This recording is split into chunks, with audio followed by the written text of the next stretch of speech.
Et bien bonjour à tous et à toutes et bienvenue pour cette toute nouvelle vidéo, le tout nouveau ça donne quoi de 2024 étant donné qu'on est au tout début janvier. Et aujourd'hui je vous ai concocté, enfin on vous a concocté parce que je suis avec quelqu'un que je vous annoncerai juste après, l'un de mes jeux préférés qui est sorti sur PC. Depuis que j'ai un ordinateur j'ai ce jeu, depuis qu'il est sorti j'y joue. Et aujourd'hui comme vous l'avez vu dans le titre et sur bien sûr l'image de la vidéo, on va parler de Phasmophobia et de ce qu'il donne en 2024. Mais aujourd'hui je suis pas tout seul parce que j'ai un autre grand fan du jeu avec moi. Je suis toujours avec le compagnon de toujours pour ceux qui me suivent en live. Je suis avec le Marv. Comment vas-tu? Ça va, merci de m'inviter sur ta vidéo, c'est cool. En vrai, ouais mec, avec plaisir, de toute façon c'est normal. T'es toujours là, on joue toujours à Phasmophobia, parfois en live et tout, donc juste avant que la vidéo commence, n'hésitez pas à vous abonner, on est très proche des 1000 abonnés, de rejoindre la chaîne Twitch et le Discord qui sont tous les deux en description, où on live dessus, où on fait des événements aussi dessus, donc voilà, n'hésitez pas à nous rejoindre, on est tout le temps en live avec le Marv. Aujourd'hui, pour, on va dire, catégoriser cette vidéo, pour qu'elle soit un peu plus organisée plutôt, on va la diviser en plusieurs parties. On va parler d'abord des infos générales, que ça je ferai vite fait moi le tour. Ensuite on parlera de ce que le jeu est devenu en 2024, ce qu'il est et ce qu'il va devenir. On terminera par nos avis et aussi on parlera un peu des versions console, enfin qui n'est pas encore là mais on va en parler parce que j'ai des infos et que vous allez peut-être être surpris. Mais bon voilà, on va commencer par les infos générales du jeu. Là je vais juste débiter moi-même, je vais tout donner d'un coup. Comme ça au moins on passe très vite cette partie là parce que je pense que tout le monde est au courant de ça. Phasmophobia est un jeu indépendant créé par Kinetic Games, qui est sorti le 18 septembre 2020. C'est un jeu solo, multijoueur bien évidemment, en coop, jusqu'à 4. C'est un jeu d'horreur. Il est à noter, important à noter, ça Marvin je savais même pas, mais est-ce que tu savais qu'il était Game Award du meilleur jeu indépendant en 2020? Je sais pas si tu savais ça. Non, je savais pas, et il y a une option VR aussi. Ah oui, exactement, ça j'avais oublié de le dire, merci de me rappeler. Il y a une option VR que vous pouvez mettre. Je crois que c'est en plus ou alors on peut l'acheter, c'est quoi? Ou c'est juste en plus? Ça c'est une bonne question. Il me semble que c'est directement quand tu achètes le jeu, tu peux y jouer comme ça, il me semble. Ouais, en fait quand tu lances le jeu, quand tu l'as installé, il te propose de jouer en VR ou en normal. Ah ok, donc bon. c'est inclus dans l'achat de base. Parfait, parce qu'il y a des jeux qui proposent plus cher pour avoir la VR, donc c'est pour ça que je posais toujours la question. Et parenthèse, c'est du Early Access toujours. Ah oui. Et mais ça on va en parler justement après dans la version console. Mais tu fais bien de le dire, c'est vrai de le préciser maintenant. C'est toujours en early access mais on va en parler pour la version console parce que c'est une info qui va jouer dedans. Aujourd'hui en 2024, qu'est-ce qui donne le jeu? On va essayer de retranscrire un peu toute son évolution. Souvenez-vous, pour ceux qui sont sur la chaîne depuis de nombreuses années, voire de nombreux mois, vous savez qu'on a fait une première vidéo avec Marvin, c'était quand, en 2021 je pense? Ouais, ça date. Ouais, ça date un petit peu. Le jeu était quand même bien complet déjà quand il est arrivé. On avait certes moins de fantômes, moins d'équipements, moins de système d'évolution qu'on va en parler un peu après. Toi, comment tu trouvais le jeu quand il est arrivé? Alors, première chose à savoir, c'est que j'ai très peur de tout ce qui est spiritisme et horreur en général. C'est bien un des seuls jeux, c'est pas le seul, mais c'est un des seuls jeux en tout cas que j'ai fait et que je continue à faire. J'avais une bonne expérience malgré la terreur que ça me procurait. Il y avait quand même ce côté plaisant, mais ouais, j'ai une très bonne expérience. J'ai beaucoup aimé et j'expliquerai un peu plus tard. Tu en penses, oui. Ouais, ce que j'en pense par rapport à mon expérience précédente et mon expérience récente encore. Pour rappeler, Phasmophobia quand il est sorti, ça a été quand même l'un des jeux indépendants. Ouais, donc si le jeu a été Game Award, c'est parce qu'il a bien évidemment intrigué énormément de monde. Moi, je l'ai découvert grâce à une vidéo de Squeezie, genre quelques jours après sa sortie, je pense. Et c'est comme ça que j'ai acheté le jeu et que j'ai incité mes amis à y jouer, dont Marvin. Et donc, ouais, il y avait déjà quelques types de fantômes. J'essaierai de vous mettre les images ici dans le montage. Il y avait pas tout ce qu'on connaît aujourd'hui, mais on avait déjà, je crois, 7-8 types de fantômes différents. On avait aussi pas mal d'équipements pour l'époque. C'était vraiment déjà complet, pas mal l'ambiance du jeu, mec. Quand tu rentres dans la maison, que t'entends le bruit, tu vois. Ouais. Ah, ouais, les ambiances. Ouais, les ambiances. Et je suggère de jouer avec un casque que plutôt en haut-parleur. Ouais. Ça fait toute la différence. Un bon casque de préférence, pas comme le mien, mais je vous assure qu'avec les sons d'ambiance et les bruits comme dit Marvin, c'est incroyable. Juste déjà l'ambiance du jeu de base quand le jeu était sorti, c'était dingue. Et aussi une feature qui était intéressante, c'est que ça on n'avait jamais retrouvé dans un ancien jeu d'horreur, c'est qu'on pouvait parler aux fantômes grâce au micro du jeu. Toujours d'actualité. Oui, toujours d'actualité, mais je parle quand le jeu est sorti. Mec, c'était dingue de pouvoir communiquer avec le fantôme dans le jeu, de pouvoir parler avec tes potes dans le jeu, avec c'est ça, un chat de proximité, ouais, de proximité exactement. De proximité, ouais.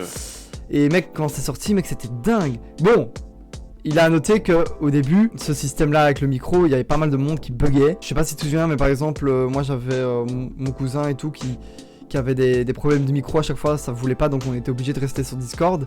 Au début c'était un peu mal fichu parce que parfois ils reconnaissaient pas les micros. Aujourd'hui ça n'est plus le cas, en tout cas on n'a plus ce problème. Moi, j'ai pas trop de retours négatifs à ce niveau-là.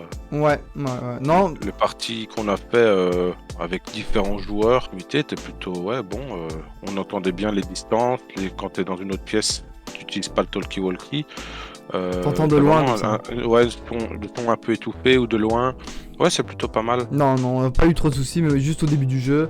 Moi, quand j'y ai joué au tout début avec mes potes, c'est vrai qu'on avait pas mal de soucis, mais bon, ça c'est l'histoire ancienne. Aujourd'hui, le jeu, qu'est-ce qu'il donne? Aujourd'hui, on a eu en août 2023 la plus grosse mise à jour qui s'appelle Ascension de Phasmophobia, qui ajoute un système de niveau, de leveling, d'évolution, avec différents tiers d'équipement, le tiers 1, tiers 2 et tiers 3. Ça, j'ai déjà fait une vidéo à l'époque.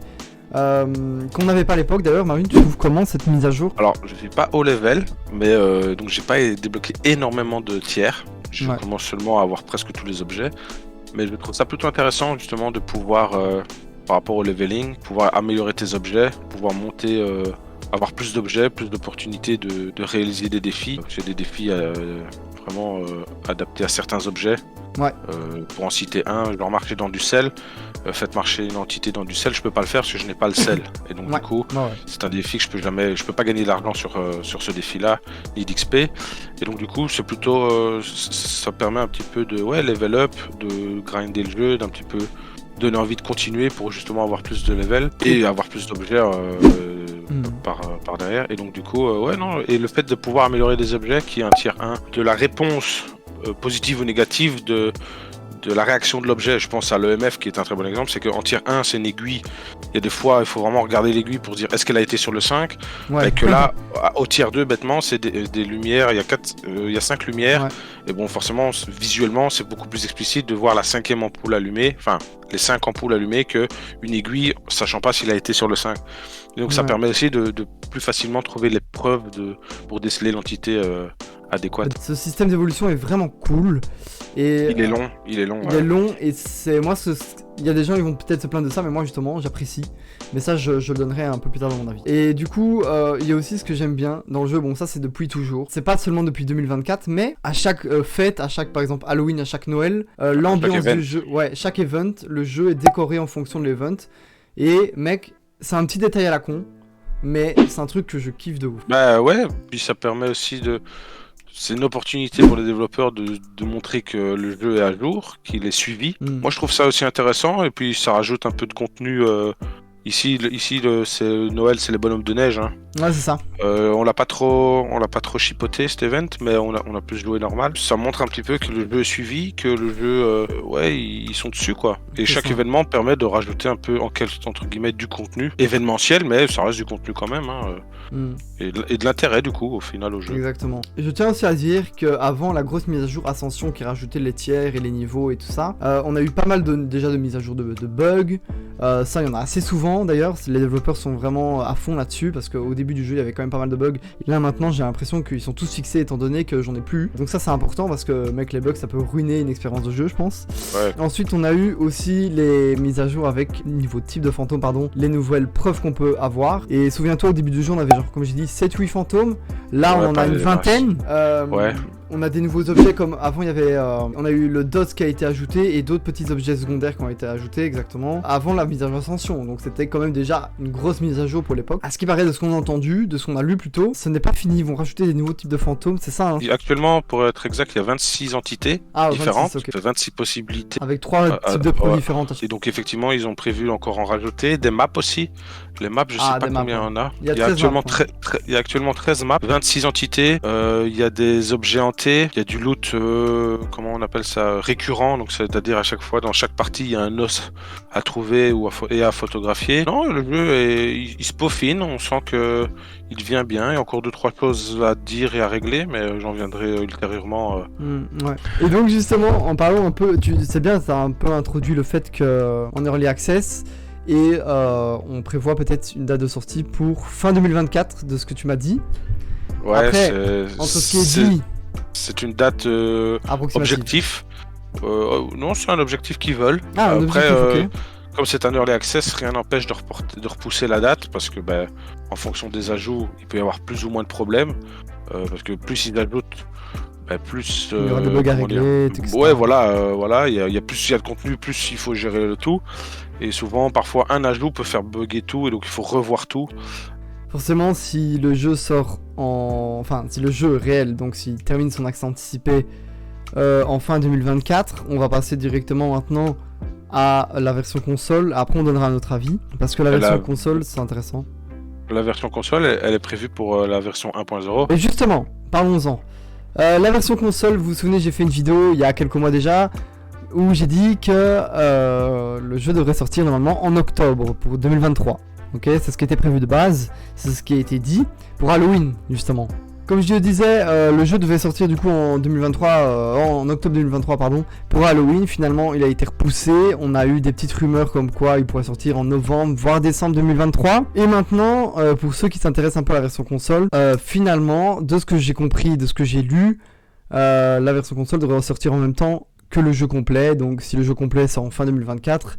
Les versions consoles sortiront en même temps. Donc ouais, c'est long à attendre, mais il faut pas oublier que c'est un studio indépendant encore une fois. Que en plus, ils sont même pas obligés de le mettre sur console. Hein, je veux dire, c'est oui pour eux, ça sera peut-être bénéfique, mais voilà, c'est pas prévu à la base et c'est pas leur priorité première. Leur priorité, c'est de sortir le jeu qui soit complet et réussi. Donc voilà. Mais de ce que j'ai compris, de ce que j'ai lu encore une fois, il sortira en même temps que le jeu complet. Et de ce que Marvin nous a dit, du coup, ce sera en fin 2024. Encore une fois, ça c'était la petite parenthèse pour les versions console. D'ailleurs, ça sera sur PlayStation 5, Xbox, série S, mais je pense pas les anciennes versions. Je pense pas PS4, c'est current gen quoi. Que c'est ça, que les nouvelles générations de consoles, pas les anciennes. C'est pour ceux qui attendent une version console, faudra encore patienter quelques mois, voire peut-être même plus d'1 an. Voilà, c'était la petite parenthèse console, je voulais la faire parce que c'est important quand même de le dire, étant donné que j'ai fait 2 vidéos dessus.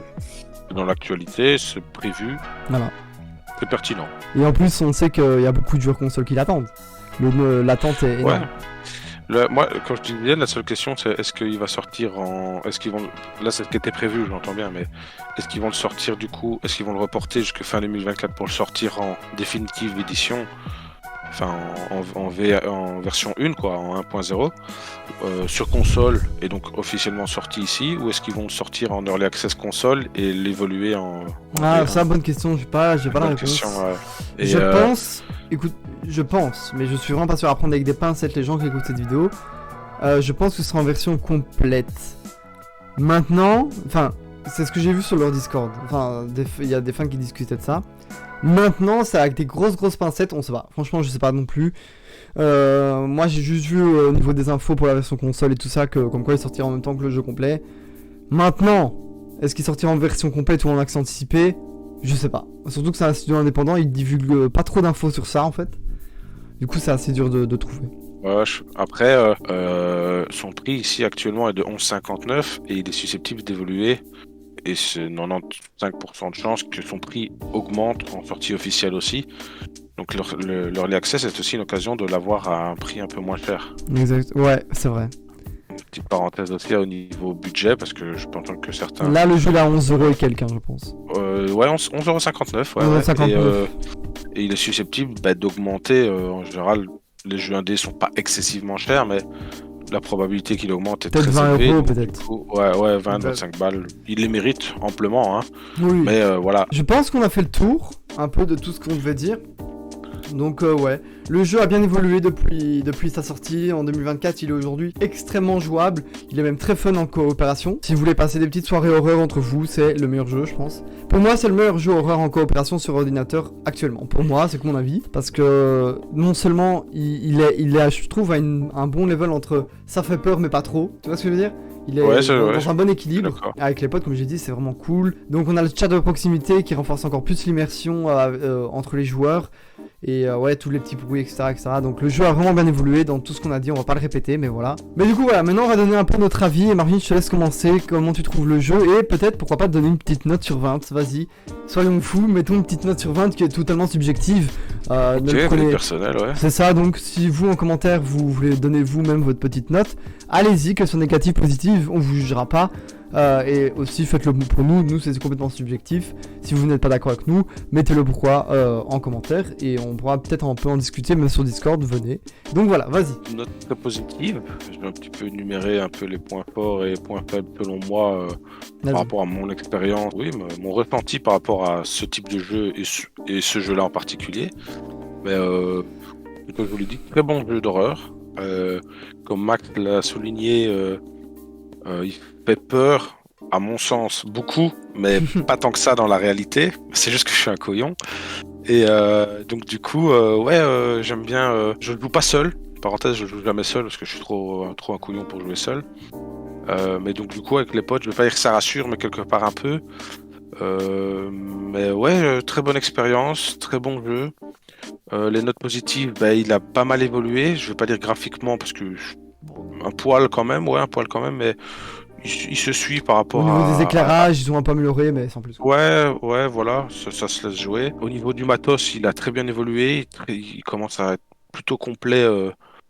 Je dirais même, pour moi, il l'est déjà complet parce que je n'attendais même pas par rapport à mes premières expériences. Je n'attendais pas beaucoup plus d'objets ni une amélioration d'objets, mais c'est plutôt une bonne surprise qu'ils aient rajouté des objets, qu'ils aient amélioré, comme on disait, avec les tiers d'objets. De 1 à 3, c'est plutôt intéressant. Le leveling, il y en avait déjà un, mais il n'avait pas d'impact. Le leveling n'avait pas d'impact, donc ici c'est cool que le leveling puisse impacter sur le déblocage de X ou Y objet. Il mérite selon moi un 16 sur 20 quand même. Un 16 sur 20 pour un joueur qui ne joue jamais à des jeux d'horreur, je rappelle. Ouais.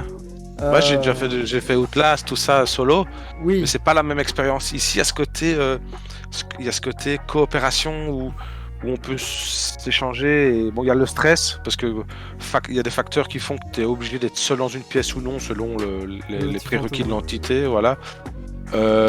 Et donc du coup il y a des fois quand t'es avec tes potes tu dis c'est bon on peut être tous dans la même pièce et il y a des parties où t'es obligé d'être seul dans la pièce et tu te dévoues un peu pour tes potes et tu dis bon les gars laissez-moi je vais rester là, donc voilà, mais ouais très bon jeu, ouais je dirais 16 sur 20 quand même, parce que j'ai une très bonne expérience du jeu. Parfait, bah écoute franchement pour un mec qui joue au jeu d'horreur c'est sympa. Et puis moi je le connais depuis 2020. J'ai joué avec tous mes cousins, tous mes potes et tout, j'ai plus de 50 heures de jeu. Et ouais, en fait, pour éviter de répéter ce que Marvin disait, ouais, c'est franchement sympa, très belle ambiance. Et puis, ce qui manque, moi, je trouve, c'est qu'il n'y a pas assez de maps, on tourne très vite en rond une fois qu'on les a tous faits. Donc peut-être l'ajout de map pour plus tard, ce serait intéressant. Parce qu'une fois qu'on les a tous fait, on les connaît toutes. Et puis ouais c'est bien. Étant donné que je suis pas un joueur régulier et que je joue pas tous les jours au jeu, ça va. Mais pour les joueurs réguliers qui doivent tout le temps jouer, ça doit être un peu énervant. Mais mis à part ça, le jeu a très bien évolué. Je suis très content, j'adore. Et je passerai encore beaucoup de bons moments dessus, j'en suis sûr. Avec des événements pour Halloween ou pour d'autres événements que je ferai sur Discord. C'est un jeu trop bien. Et puis voilà, je pense que j'ai tout dit, j'ai fait plusieurs vidéos dessus en plus, donc vous pouvez aller les voir, on en fera peut-être bientôt une nouvelle avec Marvin et les autres. Et puis voilà. Ouais, moi je demande que ça, continuer des parties un petit peu plus régulières que ce qu'on en fait. Et si je pouvais rajouter encore un point, c'est... Moi j'ai une préférence pour les maps un peu plus petites. Ouais. Je pense à l'école ou à la prison. Elles sont énormes. Ouais, énormes. Après ça, c'est une ambiance de ouf, autre que les petites, mais je pense à la cabane ou la ferme. Je préfère une petite map comme ça où c'est plutôt lugubre par l'ambiance du lieu. Il fonctionne tout aussi bien dans la prison ou c'est juste que c'est plus loin à rechercher, etc. Ouais, voilà, et puis c'est un peu plus grand et j'ai une préférence personnelle pour les maps un poil plus petites. Ouais, ça c'est mon... Mais bon, on attend quand même plus jouer un peu plus de maps, quoi, que 13, c'est un peu léger, je trouve. Maintenant, voilà, on sait que c'est une petite équipe de développement, ils vont pas... Bien sûr. Il faut pas les stresser, mais voilà. Si avoir quelques maps en plus, ce serait pas de refus, ce serait bien, donc voilà. Sur ce... C'est jamais de refus. Exactement. Sur ce, nous on a terminé ce premier épisode de Ça donne quoi en 2024, enfin ça donne quoi tout court plutôt. On espère qu'en tout cas ce premier jeu vous aura plu. On en refera d'autres pour cette année, vu que c'est le début d'année, je vais essayer d'en faire plusieurs. Vu que forcément c'est mieux de le faire en début d'année qu'en fin d'année, c'est plus logique. Et ouais, j'ai d'autres jeux sur lesquels je vais parler, donc soyez prêts, abonnez-vous. Il y aura peut-être parfois des guests comme aujourd'hui un peu spécial comme Marvin, tout ça. Parfois je serai seul, ça dépend. Et donc voilà, sur ce, moi je vous dis à très bientôt pour une nouvelle vidéo. On se retrouve, comme je l'ai dit, sur du Minecraft ou d'autres vidéos que je sors en ce moment dans les jours qui suivent. À très bientôt, bon dimanche à vous. Ciao ciao. À très bientôt sur les lives. Exactement. Ciao.